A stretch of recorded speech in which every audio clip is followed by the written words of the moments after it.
Welcome to the Explainer. So in our previous chats, we've been exploring the fascinating world of static versus dynamic routing, right? We talked about how routers discover paths across these massive networks. Well, today, we're going to build on that foundational knowledge to answer an absolutely massive question about how our global digital infrastructure actually functions. Because sure, we know that routers can automatically exchange route information, but how exactly do they coordinate? Like, how does router A actually tell router B that it knows a sneaky little shortcut to reach a specific network? You really have to remember that a router naturally only knows about the stuff it is literally directly connected to.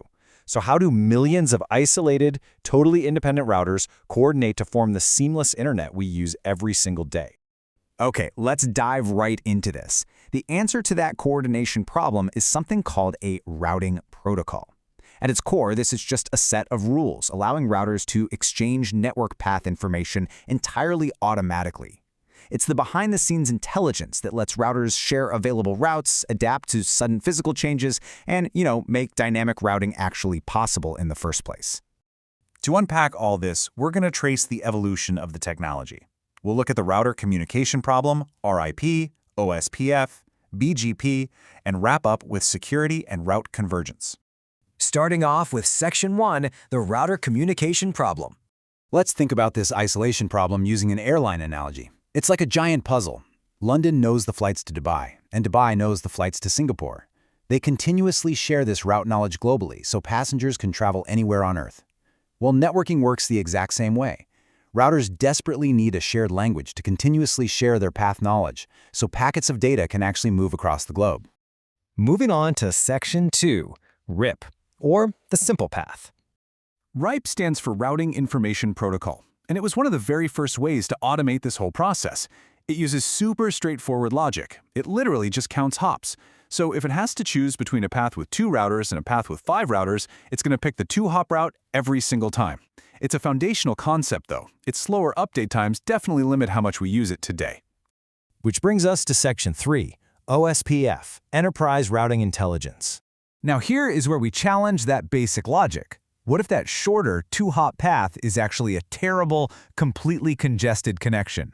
Unlike RIP's outdated abacus-style hop counting, OSPF, or Open Shortest Path First, pivots entirely to intelligent routing. It calculates link quality and bandwidth. It'll easily bypass a shorter physical path if there's a blazing fast fiber connection on a longer route. It's building a highly sophisticated map of the whole network. This level of intelligent adaptation makes OSFP perfect for large enterprise networks, and it's absolutely crucial today. Modern cloud-native systems like Kubernetes rely heavily on these intelligent internal routing principles just to keep containers in modern clusters communicating dynamically and efficiently. All right, Section 4, BGP, powering the internet. Shifting paradigms completely here. If OSPF is the master of the enterprise network, BGP, the Border Gateway Protocol, is what physically powers the global internet. The internet isn't one giant network. It's a collection of massive independent organizations. So BGP acts as the essential global traffic diplomacy, coordinating traffic across these borders. To really put that massive scale into perspective, just look at the major cloud providers.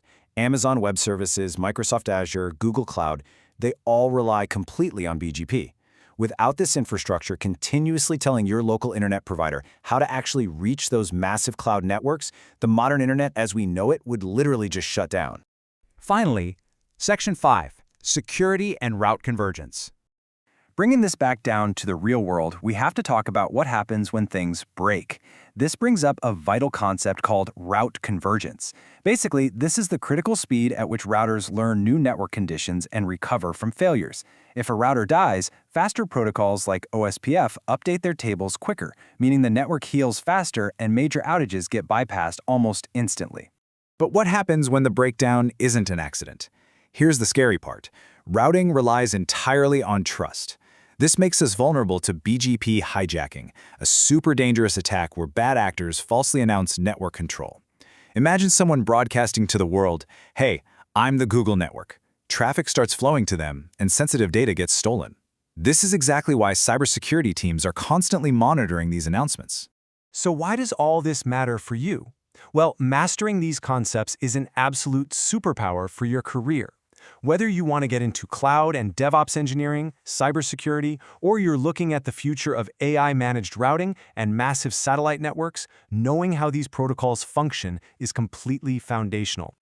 Looking at the big picture, you clearly don't use the same tool for every job, right? RIP serves basic, small-scale needs with simple hop counts. OSPF is the workhorse, mastering fast enterprise intelligence. And BGP? It's the global diplomat, managing massive inter-network communication for the whole planet. Zooming out to the absolute highest level, this is the automated chain reaction happening every millisecond. Routers need info, protocols exchange it, tables update, the very best path is found, and packets move. And all of this happens behind the scenes, adapting instantly without any human intervention at all.